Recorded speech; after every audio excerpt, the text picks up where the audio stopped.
Hi guys, I am back today with another mixed media moods inspiration piece for you called Poppy Field.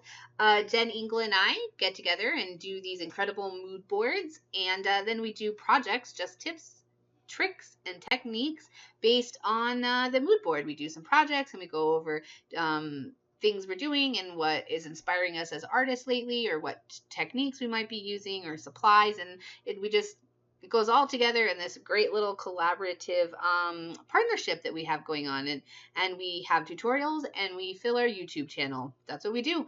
We love sharing our ideas and we love mixed media, and so this is us bringing more information, more content to you. I am starting again with another piece of that sort of scuzzy water paper I mentioned before. It's Canson watercolor paper, 12 inches by 9 inches, and I just have some setting to the side. So when I have some extra paint, or in this case, I had some really beautiful scuzzy colored water, that I just sort of splatter it on some backgrounds and set it to the side to use later. And this is one of those.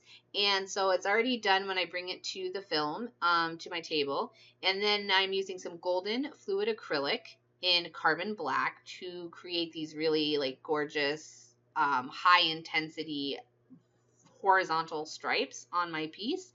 And I'm pulling inspiration from that sort of feather that is on the bottom in the middle, I believe it is, of that mood board.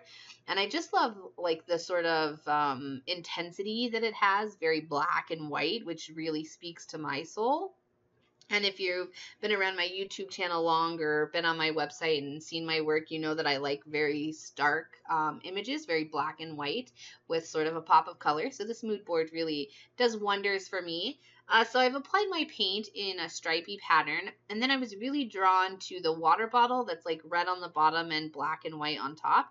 And so I wanted very like scritchy, scratchy type stripes. I still wanted some boldness to them, but I wanted them to have variation. So I'm using an Unwild Studio squirt bottle and some baby wipes, and I'm just reactivating the paint as before it dries completely, and then wiping it up and wiping it away from those stripes. I'm trying to keep the top half, or really the top 2/3 of my page uninhibited by the black paint, because I have some other ideas. I want to really focus on the poppy inspiration for the top part.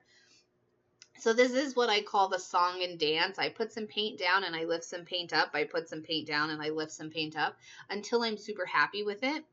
And I get there, it only takes 3 or 4 steps. So 3 or 4 layers of that paint to really work out like I like. And then I do a little bit of splattering with the black paint also. While I have it out, it's still wet and there's a bit of paint in there. So that might be a time where I sort of take that scuzzy water, as I mentioned, or, some black paint, and work with that as well. And then I am I cut that paper in half. So I set everything to the side to dry, and then I cut the paper in half, knowing that I wanted to turn it into this sort of duo panel to hang on the wall. And I wasn't 100% sure where I was going to go with it at this point, but I knew that I wanted to get some poppies down specifically. So I wanted that like bright splash of red that was going on. And so I'm using my Stabilo Marxol to sort of sketch into place some poppy shapes, and I'm focusing on triangles and circles. So when you're working on a piece and you haven't really painted it before, or if you're like don't have a lot of confidence in your painting ability, break things down into basic shapes. That's really going to help you. So think like in this case I said circles and triangles. So the circles are the full bloom poppies that I'd like to see, and then the triangles are the ones that are sort of hanging over, and you sort of just see the outside of them and not the inside of the poppy. And you can do that too. Think in squares, triangles, stripes, like things that you're really familiar with that are a lot easier to paint than, say, a flower or a horse or whatever you might be working on at that point. It also helps you sort of minimalize the object that you're working on rather than thinking about it as a whole. Because when you think about things as a whole, they tend to get daunting. So I started very specifically. I said, I want poppy shapes. So I put some shapes down, mostly circles and triangles.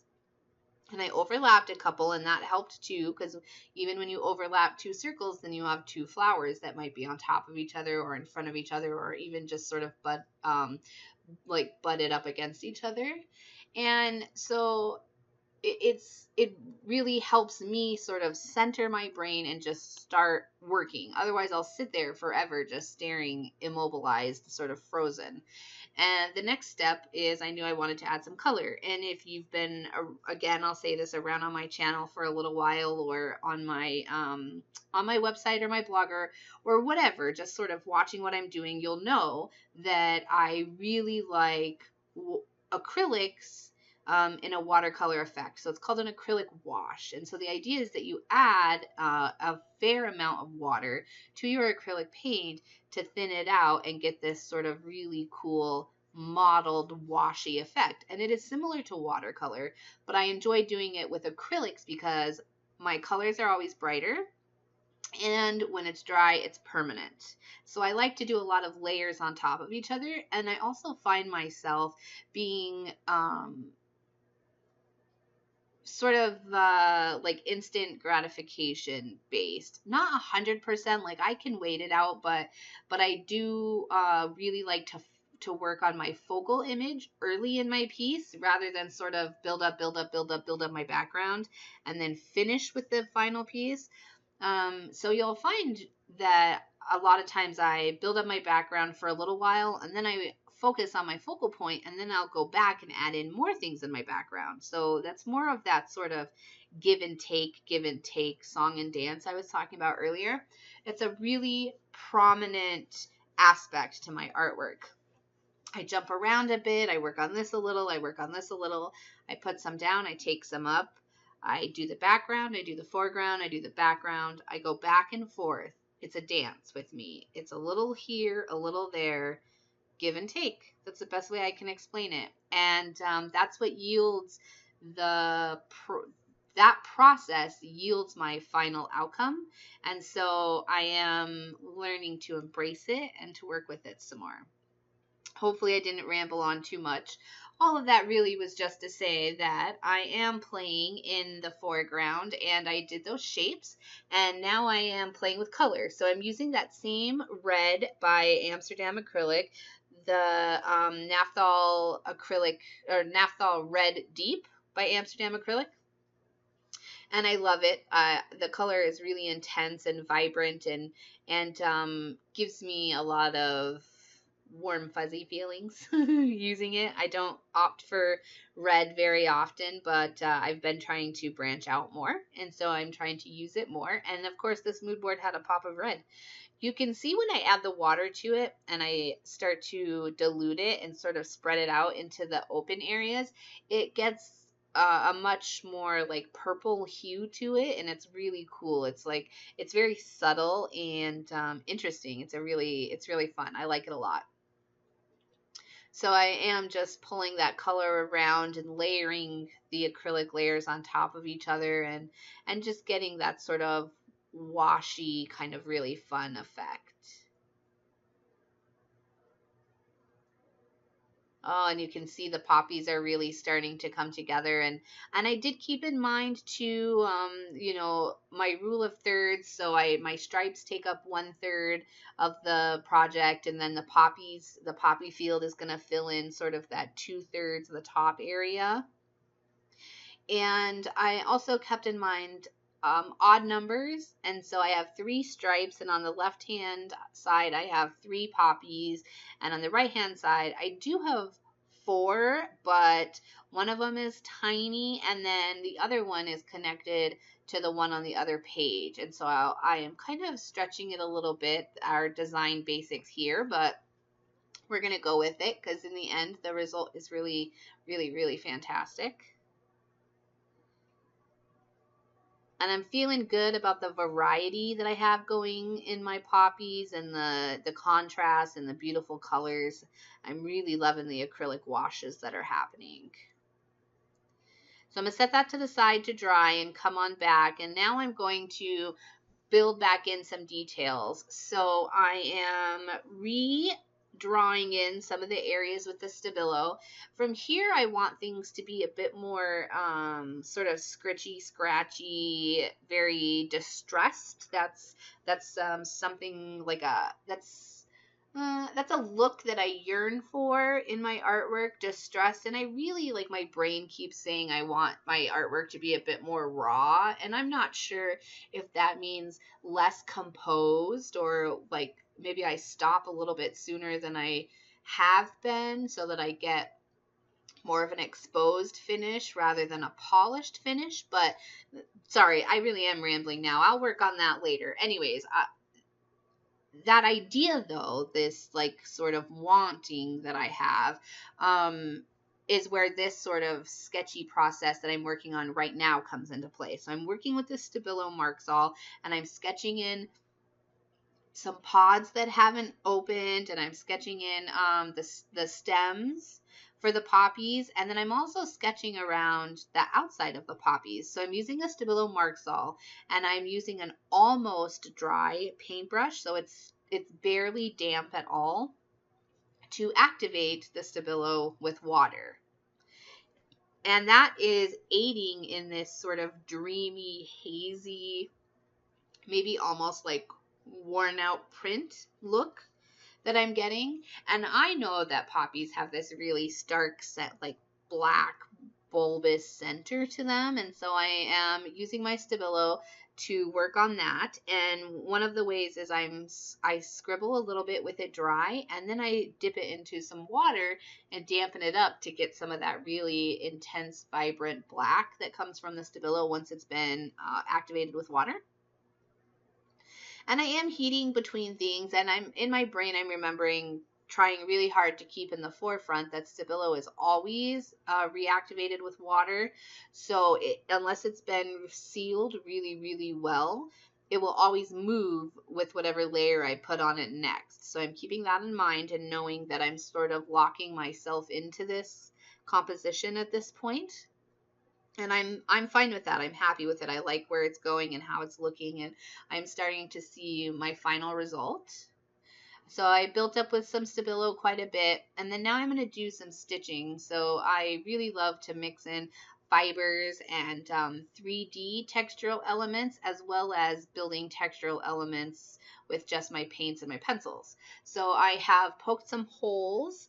This is Canson watercolor paper. So I pre-poke my holes so that when I'm working on the knots, it's actually quite a bit easier to get them finished than if I were to just sit there and have to poke the hole with the needle that I'm sewing and trying to knot with. It just saves me a whole bunch of flack. So just a little tip, pre-poke some holes, do a little bit of planning. Keep in mind that you don't want things too linear, maybe not so pattern-esque, but a bit more random. And I'm making some French knots. And that's where you come up through one hole and you wrap the thread around the needle, and then you go back really, really closely. If this were a different type of paper, or a different, like if I was working on fabric, you could actually go through the same hole you came up through, because the thread turns into a knot, and so then the knot can't slide back through that hole. But because I'm working on watercolor paper, I really didn't want anything to rip and tear and to pull through. So by separating my holes a little bit, I still get the same idea as a French knot, but my project ends up being a bit more secure. So just another little tip from one artist to another. I'm taking into consideration now exactly where things are panning out, and I can see that I want to spread out a little bit more with some of the French knots, and then also I decide to add in some cross stitching, so just one stitch crossed over the other and a cute little X, and I like how that ends up looking, so I'm pre-planning some holes for that as well, and then I'll stitch those into place.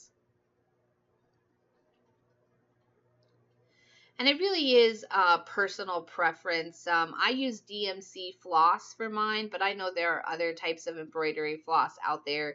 DMC is just easily accessible, and then it also comes in a huge variety of colors, and I enjoy that. So it makes my life easy. when I can match colors and not have to work so hard to plan them out.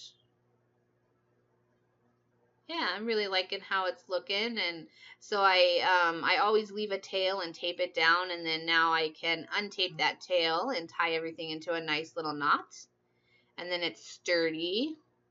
And if I was really nervous about stuff, then I could throw some gel medium or something over it. I did put the tape back just as another little precaution. And then I'm getting out this pen. So this is a precision pen by Uniball, I believe. And I'm just using it to add some minute little details. So it may not be like other artists' go-to pen, and it's certainly not archival, but I'm gearing towards the end of my project here. And so I'm knowing that, like, I know in my brain that I won't be adding any more wet medium over this, because if I did, not only would my ink pen run, but also my Stabilo would be a disaster. It would go everywhere. And so I'm putting in some final details with this pen, and it's thin. It's really, really thin, and I like how sketchy it is, and it makes me go over the same area multiple times if I want it to be more intense or have a much darker finish to it. And I like that. It makes me work for it. It's really fun, and I'm using it also to make everything be just a bit sketchier, sort of finalize in some lines, almost as if I were, you know, animating or doing some product renderings or anything like that. Just finalizing some details and doing a tiny bit of shadowing and a little bit of edging and just really finishing up the piece here. And then at the end, I tore some muslin fabric and I stitched my panels to the fabric with a zigzag stitch, and that's it. So now I have these two finished panels. I really enjoyed them, and actually I had such a good time that I'm probably going to go back and try some other types of flowers, or maybe do some smaller versions of these poppies just to sort of play around with them and maybe hone the shape and really get the idea across that they are poppies, because at this point they're still pretty abstract. But I love them. I love how they turned out, and I love this mood board, and it has lots going on for it. So thanks so much for being here, and make sure you see Jen's video and find our Facebook group. It's linked below. Man, there's some really good artwork coming through there. We're always really excited by people who get inspired by us, and we would love to see what you're doing. And you can share, and there's a great camaraderie, and sometimes we have giveaways and prizes, and we have guest artists joining us, and we love our mixed media moods. Man, it's just a great place to be. So thanks so much, and don't forget to subscribe. See what's coming up next. See ya.